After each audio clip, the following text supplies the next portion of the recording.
Market లో invest చేసి మీ డబ్బులు డబుల్ చేసుకోవాలనుకుంటున్నారా? విజయవాడలో జరిగే సుందరరామిరెడ్డి గారి లైవ్ సెమినార్ కి అటెండ్ అవ్వండి.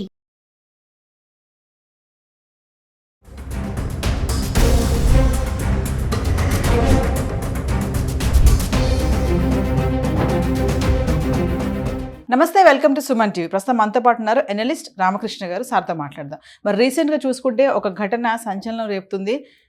భార్యని చంపేశాడా అంటే కోపంలో కొడితే చనిపోయింది. మరి చనిపోయాక దాన్ని ఎలా మ్యానిపులేట్ చేశారు అంటే ఇంకా అందరికీ తెలిసిన విషయమే. ఇది ఆల్రెడీ మనకి న్యూస్ ఆర్టికల్స్లో చూస్తున్నాం కదా. అంటే మైండ్ సెట్ అనేది ఎలా మారిపోతుంది, మగవాళ్ళదే కానీ ఆడవాళ్ళదే కానీ క్రిమినల్గా తయారైపోతున్నారు. దీనికి ఏంటి కారణాలు ఏంటి, వీటన్నిటిపైన మాట్లాడడానికి సార్ మనతో పాటు ఉన్నారు. సార్తో మాట్లాడదాం. నమస్తే అండి. నమస్కారం అండి. రామకృష్ణ గారు, మరి ఆ న్యూస్ అయితే మీకు తెలుసు. మరి భార్యని కొట్టడం ద్వారా చిన్న గొడవ అవడం వల్ల కొట్టారు, చనిపోయింది. కొంచెం చనిపోయిందా అక్కడితో వదిలిపెట్టలేదు కదా. అంటే ఆలోచన చూడండి, కట్ చేయడము, దాన్ని బాయిల్ చేయడము, మళ్ళీ దంచడము, పొడి చేయడం, దాన్ని తీసుకెళ్ళి చెరువులో కలపడము. అంటే ఇదంతా అసలు ఎలా చూడొచ్చు అంటారు? దీని గురించి మీరు ఏం చెప్తారు? ఫస్ట్ చాలా విచారకరం ఇలాంటి సంఘటనలు ఏమైనా జరగడం. అది జరగకుండా ఉంటే చాలా ఆనందం, కానీ అన్ఫార్చునేట్లీ జరుగుతున్నాయి. ఇప్పుడు హింస అనేది మానవ నైజం. మన ఇప్పుడు చరిత్ర ఎప్పటి నుంచి మొదలు పెట్టుకుంటే అప్పటి నుంచి అంతా హింస ఉంది. అయితే ఏమైందంటే హింసా ప్రవృత్తి అనేది ఎప్పుడు బాగా తగ్గుతుంది అనేది చూస్తే నాగరికత బాగా వృద్ధి చెందిన సంస్కృతులు ఏముంటాయి అక్కడ హింస మీకు తక్కువ ఉంటుంది. ఓకే, నాగరికత అంటే మన సంస్కారం, మన సంస్కృతులు ఏవైతే ఉన్నాయంటే ఇప్పుడు భారతీయ సంస్కృతి తీసుకున్నామంటే అన్నదిగా ఎలా అయినా స్టడీ చేస్తే జాగ్రత్తగా ఒక సంఘంలో కొన్ని కట్టుబాట్లు, కొంత ఇది అవన్నీ ఉంటే ఏమవుతుందంటే చాలా క్లోజ్ నిట్ కల్చర్స్ ఏవైతే ఉంటాయో అప్పుడు హింసకి కొంచెం తక్కువ ఉంటుంది. ఎందుకయ్యా అంటే మనకు చుట్టుపక్కల వాళ్ళు ఒక రకమైన షాక్ అబ్జార్బ్లా అది పనికి వస్తూ ఉంటారు. అంటే మనకు ఆవేశం వచ్చింది, దాన్ని కాస్త చల్లార్చడానికి కానీ, ఆ క్షణిక ఆవేశంలో చేసే పనులు కొన్ని ఉంటాయి కదా, అలాంటివి జరగకుండా ఉండడానికి కొంచెం ఇది చేయడం కానీ, లేదు ఎవరైనా డిప్రెషన్లోకి వెళ్ళారు వాళ్ళని కొంచెం చేరదీసి వాళ్ళని సపోర్ట్ చేయడం కానీ, అంటే ఒక్కొక్క ఆస్పెక్ట్లో ఉండడానికి కొంతమంది మన చుట్టుపక్కల ఉండి ఒకరికొకరు సహాయంగా ఉండడం అనేది జరుగుతూ ఉండేది. అందువల్ల మనం చూసుకుంటే ఆ హింస అనేది ఇది తక్కువ ఉండేది శాతం. ఇప్పుడు ఓవర్ పీరియడ్ ఆఫ్ టైం మనం చూస్తూనే ఉన్నాం. గత 30-40 ఏళ్ళుగా మన సొసైటీలో ఆ స్ప్లిట్ అనేది జరుగుతూ ఉంది. ఇది జాయింట్ ఫ్యామిలీ అయిపోయింది, జాయింట్ ఫ్యామిలీ నుంచి ఇండివిజువల్ ఫ్యామిలీ, న్యూక్లియర్ ఫ్యామిలీలు వచ్చాయి, ఈ న్యూక్లియర్ ఫ్యామిలీ నుంచి ఇప్పుడు మైక్రో ఫ్యామిలీలు వచ్చాయి. అంటే ఏంటి, single parent families, independent life ఏమన్నా అంటే. సో ఒక విధి విధానం లేదు సంఘంలో, మనం బతకడానికి ఒక విధి విధానం లేదు, స్ట్రక్చర్ లేదు. నా ఇష్టం, నాకు నచ్చినట్టు ఉంటాను. దీనివల్ల ఏమవుతుంది అంటే మన యొక్క ఆలోచనలు కానీ ఏమైనా కొంచెం పెడదారిని పట్టినా దాన్ని సరి చేయడానికి ఎవరు లేరు. చెప్పినా మనం వినం. ఎవడైతే నాకేంటి.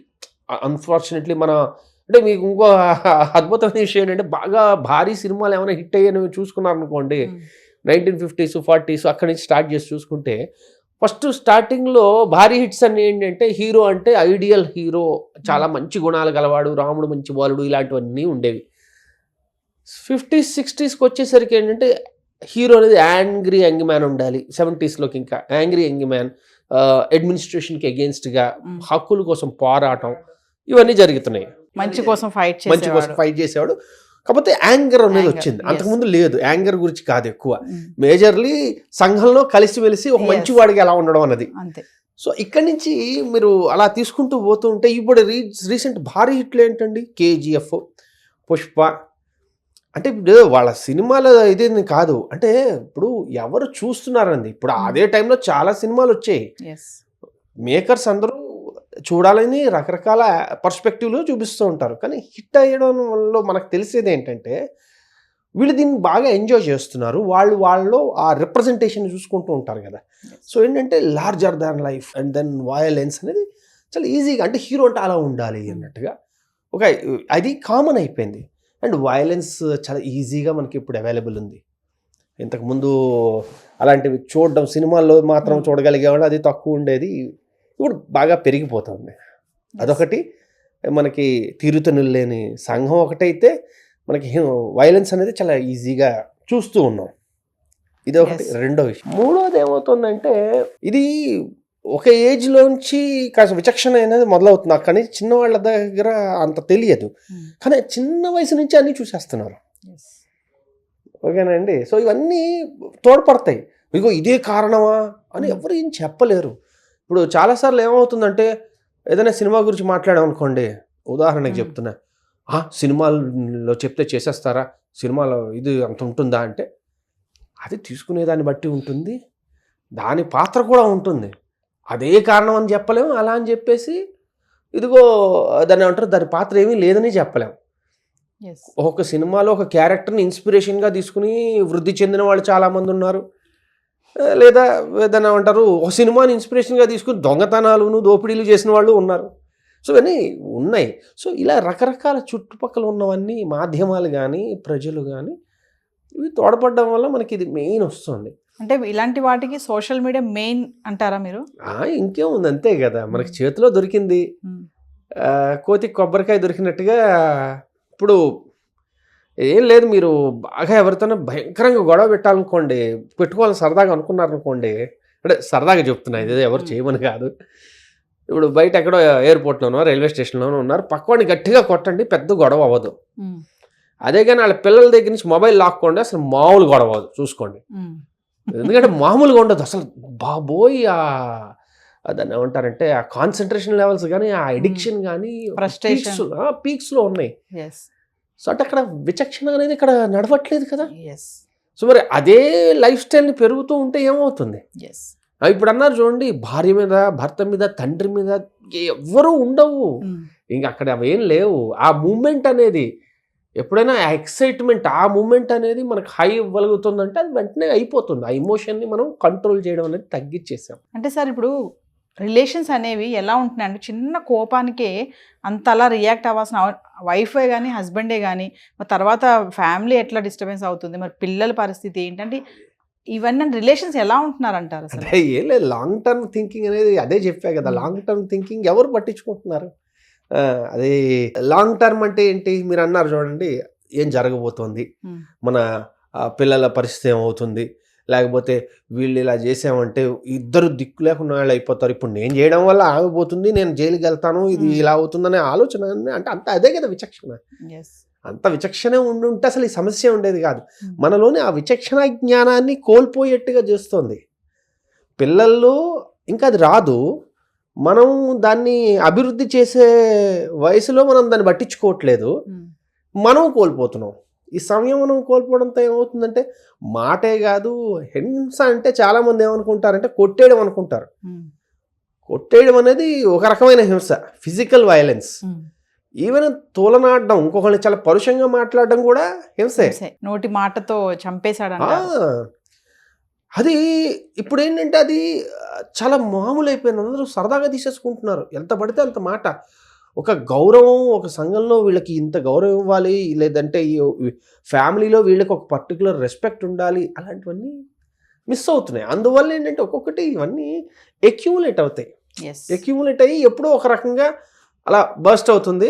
మనం బర్స్ట్ అయిన ఒక్క విధాన్ని చూసి ఓహో ఇలా అయిపోయింది ఇలా అయిపోయింది అనుకుంటాం, కానీ ఇవన్నీ it's accumulation of lot of emotions. అంటే సార్ మనిషి యొక్క కోపము, ఫ్రస్ట్రేషన్, చిరాకు, ఇంకా ఏమైనా పర్సనల్ ఏమన్నా ఇష్యూస్ ఉన్నా, ఫ్యామిలీలో ఏమున్నాయో తెలియదు, అయితే మనకైతే తెలియదు క్లియారిటీగా.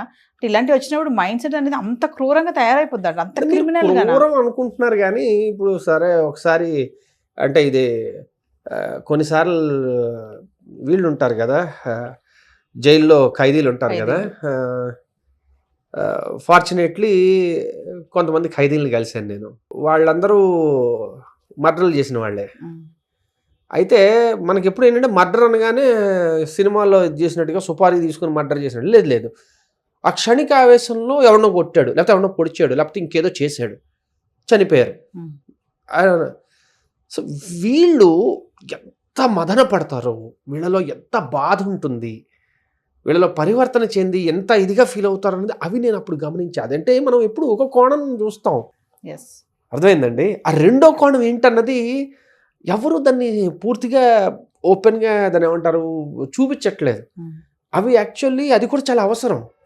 ఎందుకంటే ఆవేశంతో చేసేసాడు అనే దానికన్నా ఆ పరివర్తన దానివల్ల వచ్చిన వాటిని అతను ఎంత మదన పడుతున్నాడు అన్నది కూడా తెలిస్తే అరే ఈ క్షణికావేశంలో ఇలా ఉండకూడదని కనీసం కొంత బోధపడుతుంది. కానీ నేను పెద్దగా అలాంటివి ఎక్కడ చూడలేదండి. బహుశా నేను చూడలేదు అనుకుంటా. మరి ఎవరో మంచి వాళ్ళందరూ ఇలాంటివి ఏమైనా మన వివిధ మాధ్యమాల్లో ఏమైనా పెడితే చాలా సంతోషం. కానీ అలాంటి స్టోరీస్, రియల్ స్టోరీస్ మనం ఎక్కువగా బయటకు వచ్చేటి చేయాలి. ఎందుకంటే ఒకటి బాగా గుర్తుంచుకోండి, అంటే ఇది ఎగైన్ ఎలా ఉంటుందంటే, ఒక గురువు గారో లేకపోతే ఎవరో చాలా పూజ్యులు పెద్దవాళ్ళు చాలా జ్ఞానం ఉన్నవాళ్ళు ఈ విషయం చెప్పారనుకోండి, నాన్న క్షణిక ఆవేశం మంచిది కాదు ఇది అని, మంచి విషయమే కానీ సంభవం ఎక్కదు వెంటనే. అదే ఒక హత్య చేశారు, క్షణికావేశంలో హత్య చేశారు, దానికి ఇప్పుడు చాలా పశ్చాత్తాపడుతున్నారు. వారి మాటలు నిజంగా పవర్ ఎక్కువ ఉంటుంది. ఎందుకంటే వాళ్ళు అనుభవిస్తున్నారు, అర్థమైందండి. అందుకని ఇలాంటివి జరిగినప్పుడు బహుశా ఇలాంటివి పురస్కరించుకుని కొన్ని వెనక్కి వెళ్ళి ఇదిగో ఏం జరిగింది, ఇలాంటి వాటిల్లో ఎలా ఉన్నారు, పాపం వారి జీవితాన్ని ఎలాగ మళ్ళీ మార్చుకుందాం అనుకుంటున్నారు. ఇలాంటి తను కూడా ఎంతో నలిగిపోయి ఉన్నాడని అంటున్నారు. చాలా చాలా అంటే ఇప్పుడు ఈ పర్టికులర్ కేసులో విషయం అయితే నాకు తెలియదు, కానీ నేను చూసిన, అంటే నేను వాళ్ళతో మాట్లాడినప్పుడు ఇప్పుడు ఏమవుతుందంటేనండి చాలా చిత్రంగా ఉంటుంది. మీరు మనుషులు మర్డర్ చేశాడు అనే విషయం తెలియకుండా వాళ్ళు పక్కన కూర్చొని మామూలుగా మాట్లాడేసుకుంటున్నాం అనుకోండి, మీకు తెలియదు, మామూలుగానే అనిపిస్తారు. సడన్గా మీకు తెలిసింది అనుకోండి అది. కానీ ఆ హ్యూమెన్ లెవెల్లో నేను కలిశాను అన్నమాట. చర్లపల్లి జైలుకి వెళ్ళడం జరిగింది ఏదో ఒక పర్టికులర్ కారణాల వల్ల. ఆ టైంలో మేము వాళ్ళని కలిసాము అలాగా. సో అనేది నేనేంటంటే ఇది మనం అర్థం చేసుకోవాలి. ఒక కోణం, ఒక కాయిన్ ఒకవైపు సెన్సేషనలిజం బాగానే ఉంటుంది, కానీ దాని రెండోది ఏంటి, ఇవి ఎందుకు అవుతున్నాయి, దాన్ని ఎలాగా, అది మాధ్యమాల తాలూకా బాధ్యత అంటాను నేను. రాదర్ దాన్ జస్ట్ ఆయన ఎలా చంపాడు, ఎలా దాన్ని కోసాడు, ఏ నీళ్ళల్లో ఉడకబెట్టాడు, ఎంతసేపు ఉడకబెట్టాడు, ఇవన్నీ మాట్లాడడం కాదు కావాల్సింది. అవన్నీ ఏంటంటే ఆ నిమిషానికి టీఆర్పీలో లేకపోతే వ్యూవర్షిప్ వచ్చేస్తాయేమో, కానీ సంఘానికి మనకున్న బాధ్యత ఏంటి, ఆ బాధ్యతలు మనం ఏం చేయొచ్చు అని ఒక క్షణం ఆలోచించగలిగితే ఎవరైనా వాటితో పాటు ఇవి కూడా ఫాలో అప్ కింద ప్రోగ్రామ్స్ చేయడం కానీ వాళ్ళతో మాట్లాడించడం కానీ చేస్తే ఏమవుతుందంటే, సరే అందరూ మారిపోతారు, సర్వే జన సుఖనోభవంతు ఇవన్నీ అయిపోతాయని కాదు, అట్లీస్ట్ కొంత మనం దాన్ని తగ్గించే ఇంపాక్ట్ కొంచెం పడకుండా చేస్తూ ఉంటాం. అదండి. Thank you sir. థ్యాంక్స్ అమ్మా. హాయ్. మొట్టమొదటిసారిగా మన విజయవాడలో క్లాస్ రూమ్ ట్రైనింగ్ అండి, 1 డే క్లాస్ రూమ్ ఎన్విరాన్మెంట్లో ఆఫ్లైన్ వెబినార్ జరగబోతుంది. అండ్ ఇంట్రెస్ట్ ఉన్న పార్టిసిపెంట్స్ ఈ కింద స్కూల్ అవుతున్న నెంబర్కి రింగ్ చేసుకొని సీట్ బుక్ చేసుకోండి. దీంట్లో ETFs, index funds and mutual funds మీద completely and hand holding experience మీకు ప్రొవైడ్ చేయబడుతుంది. దీని ద్వారా ఏంటంటే మనం ఎసెట్స్ని స్టాక్ మార్కెట్లో ఎలా మేనేజ్ చేసుకోవాలి, ఎలా గ్రో చేసుకోవాలి, ఎలా ప్రొడక్ట్ చేసుకోవాలో అంటే ప్రాక్టికల్గా నేర్చుకుంటారు. అండ్ మీ ఇప్పటి వరకు మనం ఆన్లైన్లోనే మీరు అటెండ్ అవుతున్నారు. ఇక నుంచి మీరు మన విజయవాడ సిటీలోనే అండ్ లైవ్లో క్లాస్ రూమ్ ఎన్విరాన్మెంట్లో నేర్చుకునే ఛాన్స్ దొరుకుతుంది. కాబట్టి ఇంట్రెస్ట్ ఉన్న పార్టిసిపెంట్స్ కింద స్క్రోల్ అవుతున్న నెంబర్కి పింగ్ చేసి సీటు రిజర్వ్ చేసుకోండి. Thank you.